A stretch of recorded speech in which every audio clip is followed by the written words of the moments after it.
고린도전서 15장 20절부터 28절까지 교독하겠습니다.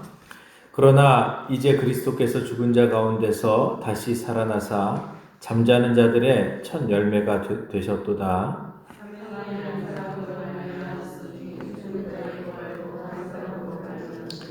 아담 안에서 모든 사람이 죽은 것 같이 그리스도 안에서 모든 사람이 삶을 얻으리라.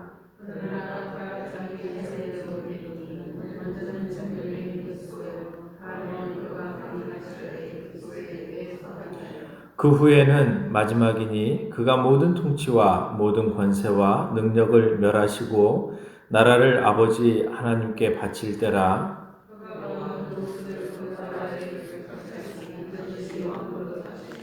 맨 나중에 멸망받을 원수는 사망이니라.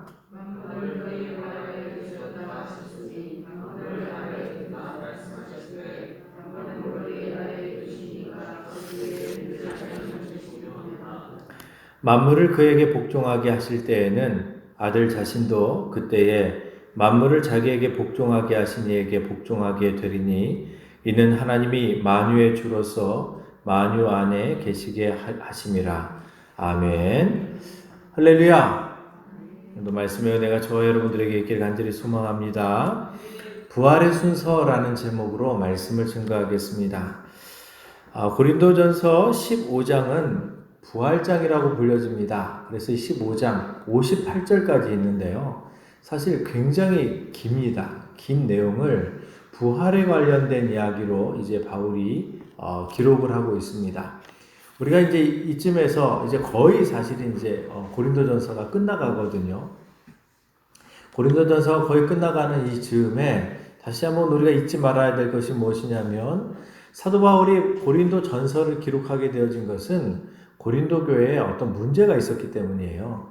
고린도 교회에 지금 고린도 전서에 등장했었던 수없이 많은 주제들이 그 교회 안에 문제가 있어서 명확하게 기준이 세워지지 않았단 말이죠. 그래서 바울이 이 기준을 세워나가는 것입니다. 그래서 일꾼들에 대한 그런 입장이 무엇이냐. 일꾼들은 하나님께 쓰임받는 사람들이지 그 사람들을 괜히 주를 위해서 충성하는 사람들을 그 사람들 이름을 드러내면서 그 사람들이 어떤 분당의 그런 어떤 리더가 되어지는 것처럼 하지 마라. 그들도 사실은 하나님 앞에 충성하는 일꾼일 뿐이다. 이것부터 시작해가지고 여러 많은 어떤 고린도 교회의 어떤 이슈들에 대한 이야기를 했습니다. 자, 15장에 와가지고 부활에 대한 이야기를 하는 이유가 무엇입니까? 부활에 대한 이슈도 있었던 거예요. 어떤 사람들이 부활을 믿지 않습니다. 아마도 이제 학자들은 바울의 사도권을 인정하지 않았었던 사람들 가운데 그런 사람들, 교회 무리를 일으켰던 사람들 가운데 예수 그리스도의 부활을 믿지 않고 살아갔던 사람들이 있었다라는 것이죠. 바울은 분명히 예수 그리스도의 부활을 증거했어요. 왜냐하면 전에 자기가 가르쳤다라고 얘기하거든요. 분명히 이제 부활을 전했는데 바울의 사도권을 인정하지 않으려고 하니까 여러분 내가 부활을 믿지 않는데 바울이 부활을 전해요. 그러면 바울이 전한 그 복음이 지금 고린도 교회에 쫙 깔려 있는데 당연히 부활을 믿지 않는 내가 내 의견을 이제 주장하려면 그 이야기 부활을 가르쳤던 바울을 무너뜨려야 되잖아요. 그러니까 바울의 그 영권, 바울의 사도권을 계속 이슈로 삼고 있는 거예요. 그러면서 부활이 없다라고 이야기합니다. 그래서 이제 바울은 이 부활, 복음의 핵심 중에 핵심이 이 부활을 열변을 통하면서 이제 이야기를 하는 거예요. 그러니까 여러분들이 이제 몇 주 동안 우리가 지금 부활에 대한 이야기, 그리고 또 앞으로도 몇 주 동안 이제 부활에 대한 이야기를 이제 한 2번 정도 더 할 건데요. 이 부활에 대해서 바울이 얼마나 열정을 다해서 강조하고 있는지를 우리가 그 문체를 들여다보면 알 수 있는 거거든요. 그러니까 지난번에 우리가 얘기했었던 것이 무엇입니까? 1절부터 우리가 11절까지 얘기했었던 것이 부활의 증인들이 아직도 살아있다라는 거예요. 예수님이 부활하시는 것을 본 사람들이 아직도 있다. 사도들에게도 나타났고 500여 형제들에게도 나타났고 나에게도 주님이 나타나셔서 부활을 증명하셨다. 그리고 부활을 증언한 사람들이 아직도 살아있는데 왜 부활을 인정하지 않느냐. 이렇게 논증을 했단 말이죠. 그리고 두 번째로 얘기했었던 것이 무엇입니까? 12절부터 우리가 이제 19절까지 지난주에 나왔던 이야기처럼 이제 부활을 실질적으로 이제 논증을 하기 시작해요. 만약에 예수님께서 부활하지 않았다면 우리가 믿는 것도 헛거다. 라고 이렇게 이야기합니다. 그리고 부활하지 않으셨다면 우리도 부활할 어떤 그런 소망도 없는 것이고 이 땅을 살아가면서 예수를 믿는 그리스도인들처럼 불쌍한 사람이 없다. 왜? 부활이 없으면 내세가 없는 거잖아요. 다음 생에는 주로 이제 불교나 이런 데서 다음 생애를 이런 얘기를 많이 쓰니까 좀 오해 여지가 있어서 내세, 천국의 삶이 없단 말이죠. 왜? 다시 살아날 소망이 없으니까요. 그래서 주님께서 다시 부활하셨기 때문에 우리에게도 부활의 소망이 있는 것이다. 라고 이렇게 얘기를 했어요. 그리고 오늘 본문을 통해서 무엇을 얘기하냐면 이제 유대인들이 가지고 있는 절기를 가지고 왜 예수님께서 예수님의 부활이 우리에게 이렇게 중요한가, 그리고 그 의미가 무엇인가, 그리고 부활이 어떤 순서로 이루어지는가를 우리에게 가르쳐줘요. 그러니까 여러분 고린도전서 15장을 보면 앞으로 이제 미래에 일어날 일에 대한 어떤 부활과 그리고 종말이 어떤 식으로 순서를 가지게 되어지는지에 대한 힌트들이 있단 말이죠. 자, 우리가 이제 알 수 있는 것이 무엇입니까? 부활에 순서가 있다라고 얘기를 해요. 바울이 이런 얘기를 먼저 합니다. 자, 그리스도께서 부활하신 것이 부활의 첫 열매가 되셨다라고 얘기를 해요. 자, 이렇게 얘기하죠. 자, 그러나 이제 그리스도께서 죽은 자 가운데서 다시 살아나서 잠자는 자들의 첫 열매가 됐다라고 얘기합니다. 잠자는 자들의 첫 열매. 제가 절기에 대한 얘기를 하면서 초실절 얘기를 좀 자주 말씀을 드렸잖아요. 그러니까 유대인들에게 하나님께서 절기를 지키라고 했었던 이 절기들에게는요, 다 의미들이 있었어요. 그냥 단순하게 야, 나를 기억해라, 나를 기념해라, 그런 기념의 의미만 있는 것이 아니라 절기 하나하나가 가지고 있는 상징성들이 있고요. 그리고 그것이 주님께서 이 땅에 오셔서 행하시는 예수 그리스도와 관련되어져 있단 말이죠. 여러분 6월절 같은 경우 6월절은 예수 그리스도께서 이 땅에 오셔서 어린 양이 되어지시는 구원을 상징하는 그런 절기잖아요. 그래서 예수님께서 6월절 때 십자가에 달리시는 거예요. 어린 양으로요. 그러니까 구속의 어린 양으로, 구원의 어린 양으로요.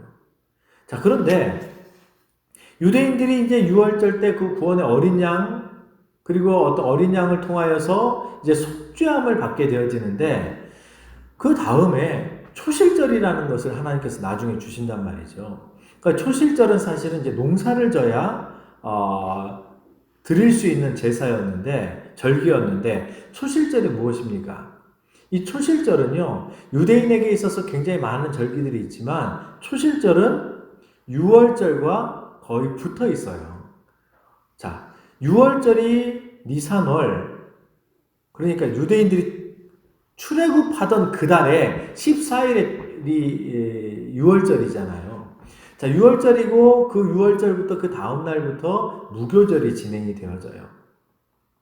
그래서 6월절과 무교절은 그냥 날짜가 연결이 되어져 있는데요. 초실절은 이 6월절이 있었던 그 주간에 6월절이 월요일일 수도 있고 우리가 얘기하는 월요일일 수도 있고 화요일일 수도 있고 정말 예수님 당시처럼 금요일일 수도 있잖아요. 자, 그런데 6월절이 있었던 그 주간에 안식일 지나고 첫 번째 날, 그러니까 우리는 주일이죠. 안식 후 첫째 날. 그러니까 유대인들은 안식 후 첫째 날을 주일로 안 지켰잖아요. 우리는 이제 주일이고 또 세상적으로는 일요일이지만 유대인들에게 있어서는 그날이 첫날이란 말이죠. 안식 후 첫날이니까. 자, 그날 유대인들은 무엇을 하냐면 이날이 초실절 제사를 드리는 날이에요. 그러니까 초실절 제사는 어떤 제사를 드리는 거냐면, 이제 이때부터 이제 추수가 되어집니다. 사실 여러분, 니산월이 주로 이제 3월 중순에서 4월 사이에 이제 있기 때문에 거의 뭐 4월 초가 6월절인 경우가 많아요. 그러니까 유대인들도 음력을 이제 그들의 그 유대력을 쓰니까요. 그러면 그때가 이제 팔레스타인 땅, 그 이스라엘 땅에는 보리 농사를 첫 번째 수확을 하게 되어지거든요. 그러니까 이제 농사를 이제 짓고 나서 농사를 열심히 졌는데 첫 번째 수확을 하는데 그때 수확을 하는 것이 보리예요. 그런데 보리가 가장 먼저 이제 추수가 되어지는 것이 이스라엘의 이스라엘 평원이라고 불려지는 곳이거든요. 그러니까 갈멜산 바로 밑에 지역이에요. 그쪽에서 이제 첫 보리를 추수해 가지고 그 첫 단을 끊어 가지고 이걸 가지고 예루살렘으로 가지고 와요. 언제를 맞춰서요? 이 초실절 그 월요일 안식 후 첫날 날짜를 맞춰 가지고 이제 끊어 가지고 가져온단 말이죠. 그러면 안식 후 첫날 드려지는 이제 이 초실절 제사를 이제 새벽에 이제 제사를 첫 번째 제사를 드리게 되잖아요. 그럼 이 제사가 어떤 의미를 가지고 있냐면 이게 첫 번째 추수잖아요. 그럼 앞으로 이제 보리 농사를 계속 추수하게 되어질 것인데 이거 제사 드리기 전에는 추수를 안 하거든요. 추수를 안 하고 또 날씨 기후 때문에 단계적으로 보리가 익어가고 단계적으로 추수를 하게 되어지는데 아직 이제 이 제사를 드리기 전에는 그 보리를 가지고 뭐 음식을 해 먹거나 보리를 또 추수해 가지고 또 거래를 하거나 모든 게 다 금지입니다. 그러니까 쉽게 얘기하면 제사를 드리기 전에는 이 초실절 제사를 드리기 전에는 아무것도 하지 않아요. 그리고 초실절 제사를 드리고 난 이후에 이제 그때부터 추수를 본격적으로 이제 하기 시작한단 말이죠. 그래서 이 첫 번째 드려진 이 초실절 제사의 의미가 뭐냐면 앞으로 이제 추수를 하게 되어질 것인데 앞으로 추수할 것의 전체를 상징해요. 하나님, 지금 이제 추수를 하게 되어질 것인데 앞으로 이렇게 풍성하게 하나님 첫 번째 이게 추수가 되어진 것처럼 앞으로도 계속 풍성한 추수를 하나님 허락하실 줄 믿습니다. 그러니까 미리 감사하는 것이죠. 그리고 그 제사가 앞으로 보리 추수에 대한 모든 것의 전체를 대표해요. 자, 이게 예수 그리스도에게 그대로 접목이 되셨어요. 어떻게 접목이 되냐면요. 예수님께서 이제 6월절 때 십자가에 달리셨습니다. 그리고 어린 양의 피를 흘리셨죠. 구속의 피를 흘리셨어요. 그리고 예수님께서 돌아가셨어요. 자, 어린 양으로서의 사명이 거기서 이제 끝나거든요. 죽음으로 끝나요. 구원을 의미하죠. 그 피가 우리를 구원하는 것이니까. 자, 그리고 나서 안식 후 첫날 부활하세요. 그런데 안식 후 첫날은 뭐 하는 날이라고 그랬어요? 초실절 제사를 드리는 날이라고 그랬잖아요. 예수님이 초실절 첫 번째 제사의 의미로 부활하시는 거예요. 그러니까 예수님께서 부활하셨다라는 것은 앞으로 부활하게 되어질, 추수하게 되어질 모든 것의 대표가 되어지는 거죠. 그러니까 주님 부활하시면 우리도 부활한다는 거예요. 그러니까 예수님께서 그걸 보여주신 거예요. 그러니까 부활의 모든 어떤 솔루션을 우리에게 보여주신 거죠. 이제 예수님이 초실절 때 부활을 하셔서 첫 열매가 되시고 첫 제물이 되셔서 제사를 드려진 것처럼 저와 여러분들도 이제 앞으로 부활해서 하나님 앞에 추수되어진다는 거예요. 이게 여러분 예수 그리스도의 부활의 의미인 것이죠. 자, 그런데 사도 바울이 이 이야기를 하는 거예요. 자, 죽은 자 가운데서 다시 살아나서 잠자는 자들의 첫 열매가 되셨는데 사망의 한 사람으로 말미암았으니 사망의 한 사람 누구예요? 아담으로 인하여서 이 땅에 들어왔으니 죽은 자의 부활도 한 사람으로 말미암아 이제 시작이 되어진다는 거예요. 아담으로 인하여서 우리에게 죄가 들어와서 우리가 죽은 자가 되어졌지만 이제 예수 그리스도로 인하여서 우리가 이제는 산 자가 되어진다는 거죠. 이게 여러분 바울이 우리에게 가르쳐준 이 복음의 진리예요. 그동안에 이 많은 사람들이 이것을 몰랐어요. 바울이 이것을 우리에게 정리해서 알려주는 거거든요. 하늘의 비밀을 하나님께 받아서 하나님께서 알려주셨거든요. 왜냐하면 에베소서에서 그렇게 얘기하잖아요. 하늘의 구속의 비밀을 자기에게 알려주었는데 그것을 내가 여러분들에게 이야기합니다. 그리고 여러분들은 이제 이것을 다른 사람들에게 전할 사명이 있습니다. 이게 에베소서에서 이야기했었던 바울의 논리였잖아요. 그래서 22절에 아담 안에서 모든 사람이 죽은 것 같이 그리스도 안에서 모든 사람이 삶을 얻으리라 라고 얘기합니다. 자, 그렇습니다. 여러분, 예수님께서 부활의 첫 열매가 되신 줄 믿으시기 바랍니다. 그래서 예수님이 부활하셨던 그 부활로부터 이제 앞으로의 부활이 계속 이어져 가는 거예요. 그럼 여러분, 하나님께서 계획하신 부활, 우리가 앞으로 경험하게 될 부활, 이 부활이 사실은 벌써 2000년 전부터 이미 시작이 되어진 거예요. 예수님으로부터 이미 시작이 되어졌어요. 그래서 예수님께서 부활하셨고 이제는 두 번째로 부활할 존재가 있고 그리고 마지막 세 번째로 부활할 존재가 있는데 첫 번째 부활은 끝났다는 거예요. 왜요? 누구를 통해서요? 예수님을 통해서요. 이제는 두 번째 부활이 남았습니다. 이 부활이 이제 어떤 사람들에게 이루어지느냐? 바울이 계속해서 이야기하기를 23절에 그러나 각각 자기 차례대로 되리니 먼저는 첫 열매인 그리스도요. 예수님께서 먼저 이제 부활을 하셨고 그럼 예수님이 부활하셨으니 그 다음에 그 다음 순서가 있겠죠. 2번 타자들이 있잖아요. 1번이 끝났으니까요. 2번이 누굴까요? 성경을 보면 뭐라고 얘기합니까? 그가 강림하실 때에 그리스도에게 속한 자요. 제가 이제 여러분들에게 이 표현대로 이제 여러분들에게 질문을 던져야 돼요. 여러분들은 그리스도께 속한 자이십니까? 여러분들은 그리스도께 속한 자이십니까? 여러분, 이 부분에 있어서 우리가 확신이 있어야 돼요.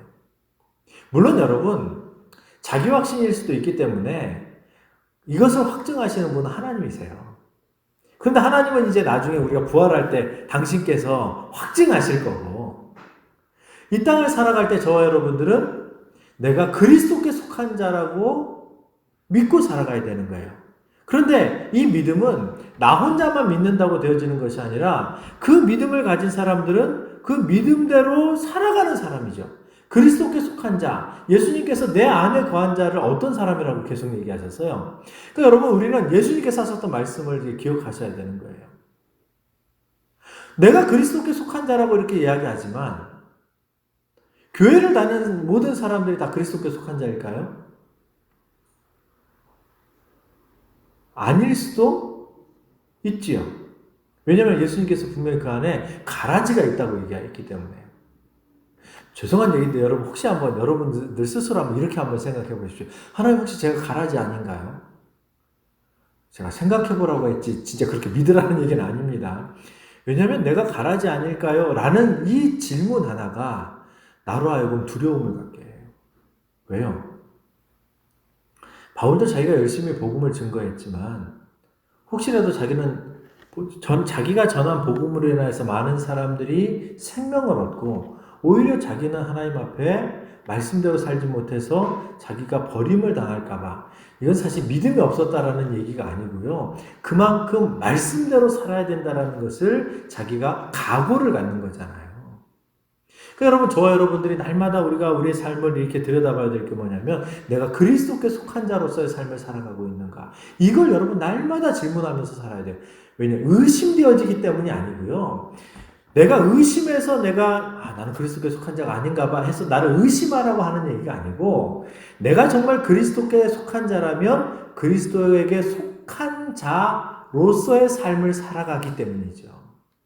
예수님께서 그리스도 안에 거한 자, 그리스도께 속한 자에 대해서 말씀을 하실 때 뭐라고 말씀하셨어요? 어떤 사람이 내 안에 거하고 내가 그 안에 있다고 말씀하세요. 요한복음에.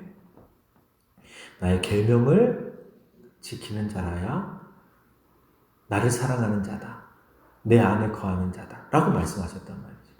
그럼 여러분들에게 이제 여기서 이런 질문을 하죠. 여러분은 예수님의 계명을 지키고 계십니까? 여러분, 정말 하나님 안에 거하지 않는 사람들 이런 고민 안 해요.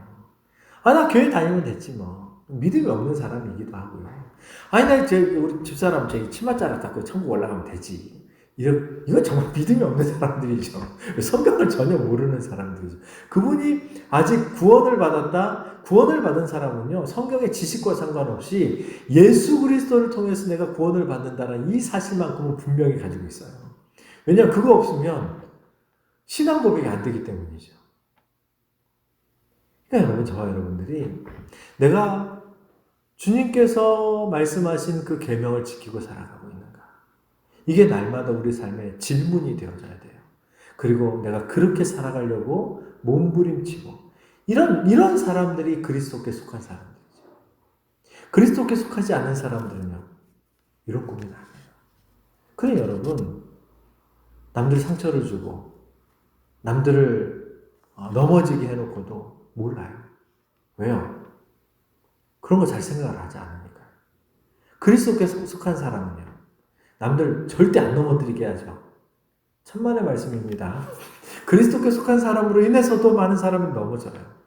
연약하니까요. 그런데 그리스도께 속한 사람이 다른 게 뭐냐면 그걸 고민해요. 하나님, 저 때문에 오늘도 누군가가 넘어졌군요. 그분이 나 때문에 넘어졌는데. 그래서 뭐 하는 거예요? 다윗처럼 회개하고 주님 앞에 고뇌하고 어떻게 하면 그분을 하나님 앞에 잘 세울 수 있을까? 이거 고민하는 사람이에요. 이게 그리스도인이죠. 이게 그리스도인이죠. 자, 이렇게 그리스도께 속한 자, 주님이 강림하실 때 그리스도께 속한 자, 이런 사람들이 두 번째로 부활을 하게 되어져요. 그럼 여러분, 주님이 오실 때, 주님이 강림하실 때 그리스도께 속한 자가 부활한다고 했잖아요. 이 얘기를 가만히 들여다보면 이 하나님께서 순서가 보이잖아요. 우리가 부활하게 되어지는 이 마지막 때의 순서가 보여지잖아요. 자, 분명히 주님이 재림해야 우리가 부활한다라는 거예요. 주님이 재림하실 때는 구원자로 오세요? 심판자로 오세요? 심판주로 오십니다. 그때는 이제 더 이상 기회가 없어요. 심판하십니다. 그래서 그때 주님이 초림하신 이후로부터 이제 주님이 다시 오실 그때까지 그 안에 죽은 자를 그리스도 안에서 죽은 자라고 표현을 해요. 그리스도 안에서 죽은 자. 이제 저와 여러분들일 수 있는 거죠. 제가 이제 오늘 이제 주님의 부르심을 받고 이제 소천했다 생각해 보십시오. 그러면 저는 그리스도 안에서 죽은 자죠. 그런데 주님이 재림하시는 날 그 재림을 눈으로 보는 사람이 있어요. 안 죽고 소천하지 않고 눈으로 보고 이런 사람들은 그 눈으로 직접 목도하지만 그리스도께 속한 자는 호련히 변화되어져서 주님 앞에 올라가는 거예요. 자, 그래서 여러분, 저와 여러분들은 이 두 번째로 부활할 이거를 이제 우리는 첫 번째 부활이라고 표현해. 예수님의 부활을 빼고 이걸 첫 번째 부활이라고 얘기하거든요. 그러니까 저와 여러분들은 이때 부활해야 되는 줄 믿으시기 바랍니다. 이때 부활 못하면요, 그분의 신앙을 그제서야 알게 되는 거예요. 저분이 하나님께 속한 자였는지 하나님께 속한 자가 아니었는지. 그러니까 여러분, 저와 여러분들은 다 첫 번째 부활 때 예수님 다시 오실 때 부활하게 되어질 줄 믿습니다. 그러니까 저와 여러분들이 그렇게 생명의 부활로 이제 부활을 하게 되어지는 거예요. 이때 여러분, 요한이 우리에게 뭐라고 얘기했냐면 이 부활을 생명의 부활이라고 불렀어요. 생명의 부활. 그러니까 저와 여러분들은 생명의 부활로 부활하셔야 돼요. 왜냐하면 그때 부활한 사람들은 다 천국으로 들어가기 때문이죠. 자, 그런데 세 번째 부활하는 사람이 있습니다. 자, 그 후에는 마지막이니 24절에 그가 모든 통치와 모든 권세와 능력을 멸하시고 나라를 아버지 하나님께 바칠 때라. 마지막 때에 주님이 심판하실 때 이런 일이 일어나는 거예요. 모든 통치와 권세와 능력을 다 멸하시고 이제 아버지께 모든 것을 다 바쳐요. 자, 그리고 그가 모든 원수를 그 발 아래에 둘 때까지 반드시 왕노릇 하시리니 맨 나중에 멸망받을 원수는 사망이니라. 이걸 보면 이제 천년왕국이 이렇게 이루어지는 것을 알 수 있는 것이죠. 그러니까 그래서 이제 우리가 전천년설 해가지고 주님이 재림하실 때 어떤 순서를 가지게 되어지는가에 대한 어떤 그런 논리적 순서를 우리가 이렇게 이제 알게 되어지는 거거든요. 자, 보세요. 그 후에는 마지막이니 우리가 부활했잖아요. 부활하고 난 다음에 마지막 때 이제 하나님의 심판의 때가 있고 그때 그 원수들을 그 발 아래 둘 때까지 반드시 왕노릇 하신다. 이때가 천년왕국일 것이다 라고 이렇게 우리가 해석을 하는 것이죠. 자, 그리고 맨 마지막에 멸망받을 원수는 사망인데, 자, 만물을 그의 발 아래 두셨다 하셨으니 만물을 아래에 둔다 말씀하실 때에 만물을 그의 아래에 두시니가 그 중에 들지 아니한 것이 분명하도다. 무슨 말입니까? 만물을 발 아래 두려면 예수님이 왕이 되셔야 그 밑에 발 아래 둔다라는 의미거든요. 자, 그렇게 해서 만물을 그 발 아래에 두시고 28절에 뭐라고 얘기합니까?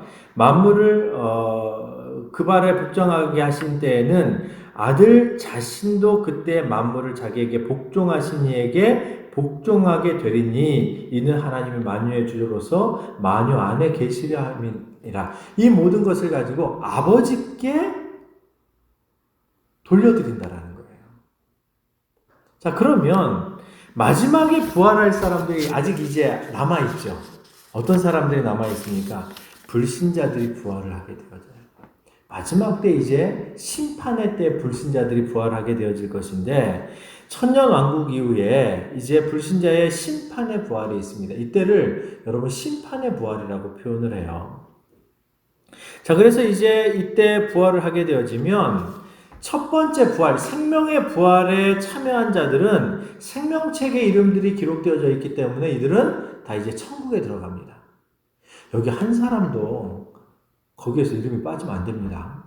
여러분, 저와 여러분들은 이 땅에서도 다른 사람들이 보기에도 정말 저분은 예수 믿는 사람 맞아. 이렇게 확신을 받아야 되겠지만 진짜 주님께 확신을 받아야 되는 거예요. 주님께 도장을 주님의 도장을 받아야 된단 말이죠. 이건 무엇으로 도장을 받아요? 믿음으로요. 예수님을 나의 구원자로 영접하시는 것으로. 그래서 여러분, 그런 사람들이 이제 생명의 부활을 하게 되어지는 것이고, 사망의 부활을 하는 사람들은 어떤 사람들입니까? 이제 사망과 이제 불못에 던져지는 그러한 사람들이 이제 부활을 하게 되어지는데, 요한계시록 20장에 보면, 자, 이런 사람들을 어떤 사람이라고 부르냐면 심판의 부활을 하는 사람이다라고 이렇게 이야기를 합니다. 이 사람들은 이제 부활을 해서 어떻게 되어지는 거예요? 지옥으로 불못으로 던져지는 것이죠. 이런 사람들은요. 그러니까 여러분 이 땅을 우리가 가만히 생각해 보면 우리가 이 땅에 생명이 있을 동안에 우리에게 기회가 있는 거예요. 생명을 얻을 수 있는 기회가 우리가 지금 생존해 있을 때 그 기회가 있는 거란 말이죠. 만약에 우리가 죽고 난 이후에는 기회가 없어요.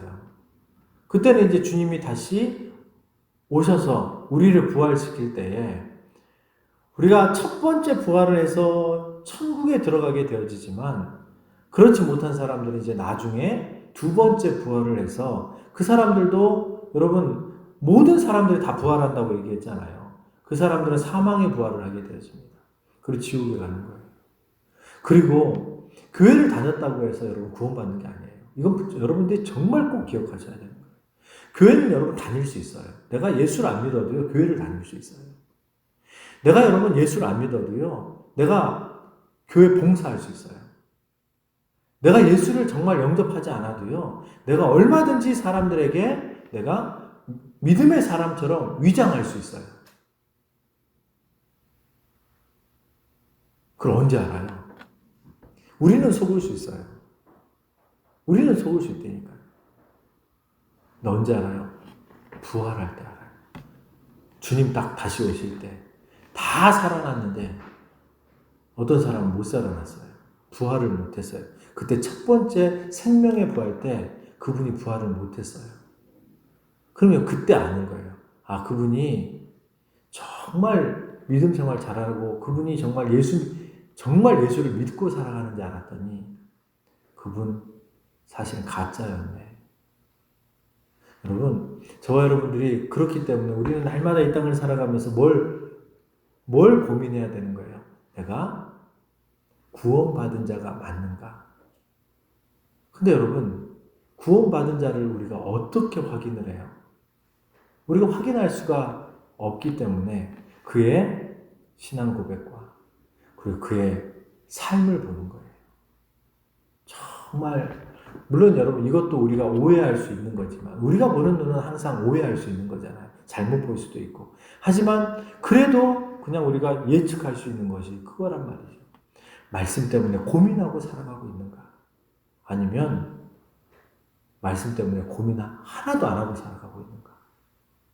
그러니까 말씀 때문에 고민하고 살아가는 사람, 날마다 내가 죄인인 줄 알고 날마다 무릎 꿇고 하나님께 기도하는 사람, 그 사람은 99.99999% 구원받은 사람일 가능성이 있습니다.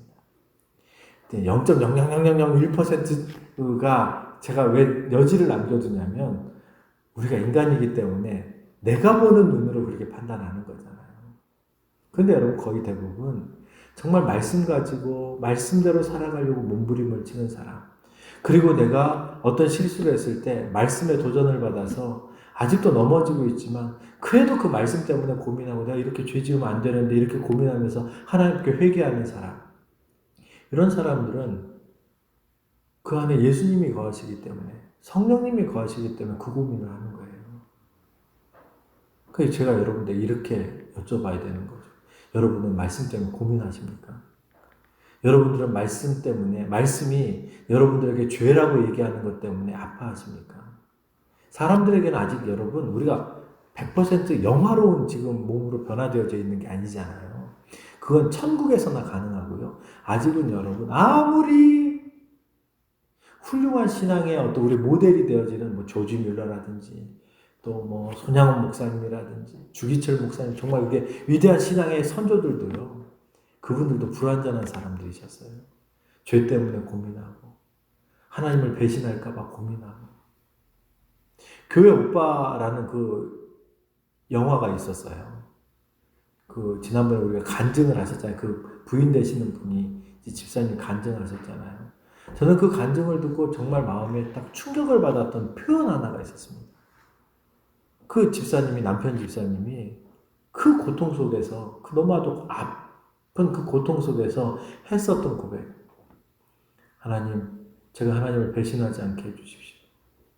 근데 이 고통 때문에 하나님을 배신하지 않게 해주십시오. 여러분 정말 그 말은 제게 천둥처럼 들려갔어요. 전 목사잖아요. 목회자잖아요. 집사님이 하나님 앞에 저렇게 믿음을 지키기 위해서 자기 고통 때문에, 자기 아픔 때문에 하나님 배신하지 않게 해달라고 저렇게 기도하는데 나는 그래도 내가 그분보다 더 훌륭하다라는 의미는 아닙니다. 그래도 나는 목회자로 부르심을 받았는데 나도 저런 마음을 가지고 살아야 되는 거구나. 말씀을 맺으려고 합니다. 여러분, 저와 여러분들 부활에도 순서가 있습니다. 예수님이 먼저 부활하셨어요. 그래서 우리의 모델이 되셨어요. 예수님 부활하신 것처럼 우리도 부활합니다. 예수님의 몸이 신령한 몸이셨어요. 때때로 어떻게 표현을 해야 될지 모르겠지만 반유체라고 표현을 해야 될까요? 때때로 만져졌다가 때때로 물건을 통과하시기도 하시고, 이것을 성경은 신령한 몸이라고 표현을 해요. 우리도 첫 번째 부활할 때 이런 몸으로 부활하게 되어질 줄 믿습니다. 그래서 여러분, 저와 여러분들 이때 부활할 수 있도록 우리의 신앙을 계속 다듬어 가야 되는 거예요. 주님, 제가 말씀대로 살게 해주십시오. 주님, 제가 부활을 소망하며 살아가게 도와주시고, 내가 오늘도 죄 지은 거에 대해서 회개하고 살아가게 도와주시고, 하나님이 기뻐하시는 선을 행하고 정말 주님께서 말씀하시는 그 계명을 지키려고 몸부림치며 살게 도와주시고, 그리고 하나님께서 기뻐하시는 삶을 살게 도와주십시오.